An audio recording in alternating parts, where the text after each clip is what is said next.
Mu bihe bitandukanye abahinzi b'ibirayi bagiye bagaragaza ikibazo cy'imbuto y'ibirayi idahagije, bahamya ko muri toni 40,000 by'imbuto ikenerwa buri gihembwe cy'ihinga, ikigo cy'igihugu cy'ubuhinzi RAB kibabonera gusa 2% byayo, maze bakirwariza bashaka 98% byisigaye, ibintu ngo bigira ingaruka zikomeye ku musaruro w'ibirayi. Purusa 98 abahinzi bakiyaranja bo bwabo, ku buryo nshobora kuba mfite imbuto undi akazifata kwa mugenzi we, izindi tugashobora kuja bakazizana muri Uganda. Zo muri Uganda rero nazo ntabwo ziba zapimwe zujuje ubuziranenge, ahubwo kuko nazo zigira ikibazo cyo kuzana indwara, ziba zizi bicuho gusa kugira ngo tubone ibirayi byo kurya, ariko si imbuto nyazo zitwa imbuto kuko ziba zitari certifiye zifite ibyangombwa. Ingaruka zishobora kutugiraho nuko nazo zishobora kutwongerera indwara, umusaruro ukadindira tugahura n'indwara tudashobora kurwanya. Ngo hakenewe ko abashoramari n'abahinzi b'ibirayi binjira muri gahunda yo gutubura imbuto y'ibirayi kugira ngo bunganire leta mu gukemura iki kibazo.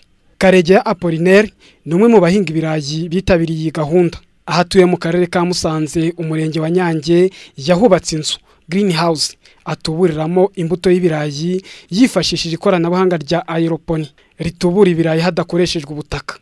Karegeya yifashisha ibisanduku ubona bitwikije amahema atoboje amatiyo, asobanura uburyo ingemwe z'ibirayi ziyakuriramo. Aho dufata ikirayi tukagitera hano muri akagatiyo, iyi tiyo rero mubona niyo dushiramo ikirayi, twamushamo ikirayi twongera tugacomeka hano, twamara gucomeka hano imizi ikaza kugaragara hano munsi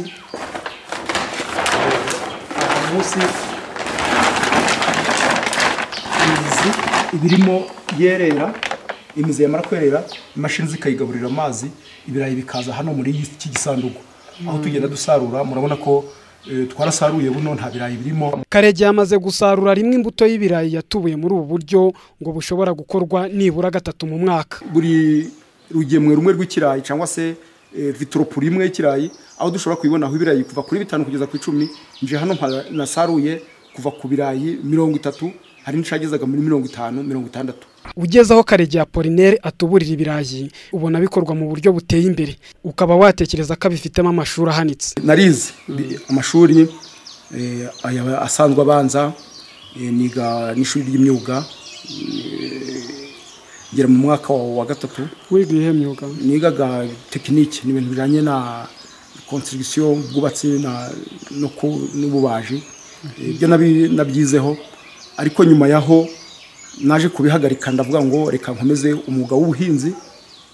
Binsaba ko nja mu bitabo by'ubuhinzi, nsaba amahugurwa kenshi ndayabona, habaho inzego zampuguye mu by'ubuhinzi, ndetse nza kuyobora n'umuryango w'abahinzi witwa Imbaraga, aho nagiye mbonera ingendo shuri nkaje hanze.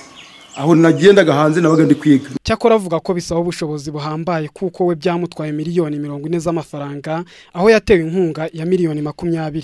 Urwego rukuriye abahinga ibirayi mu Rwanda rubarura greenhouse 24 zabo bwite zituburirwamo imbuto y'ibirayi, ku buryo ngo zitezweho gutuma mu Rwanda nibura haboneka 25% by'imbuto ikenerwa.